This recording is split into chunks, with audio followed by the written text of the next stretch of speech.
என படு கவர்ச்சி நாயகியாக்கு கங்கணம் கட்டிக்கிட்டு திரியிறாங்க பிந்து மாதவி. கேடி பில்லா, கில்லாடி ரங்கா, தேசிங்க ராஜா படங்கள் வெற்றி பெற்ற போதும் பிந்து மாதவிக்கு அதிகமான படங்கள் கமிட் ஆகல. இப்போ ஒரு கண்ணியும் 3 கனவாணிகளும் உள்பட 2 படங்கள்ல மட்டுமே நடிச்சுக்கிட்டு இருக்காங்க. ஆனா இந்த படத்துலயும் அவங்க மட்டுமே நாயகி இல்ல. சித்தார்த்தோட உதயம் NH4 படத்துல நடிச்ச ஹர்ஷிதா ஷெட்டியும் இன்னொரு நாயகியா நடிக்கிறாங்க.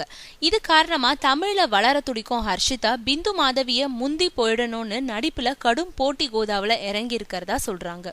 இது பத்தி பிந்து மாதவி சொல்லும் பொழுது, எந்த படமா இருந்தாலும் 2 கதாநாயகிகள்ன்ற போதும் 2 பேருக்குள்ளேயும் நடிப்புல போட்டி ஏற்படுறது சகஜமான விஷயம் தான். அப்படிதான் இந்த படத்துல நடிக்கும் போது எங்களுக்குள்ளேயும் ஏற்பட்டுச்சு. மேலும் இந்த படத்துல நான் தான் முக்கிய கதாநாயகி, ஹர்ஷிதா செகண்ட் ஹீரோயினி தான். அதனால அருள்நிதிக்கு ஜோடியாக நானே நடிச்சிருக்கேன்.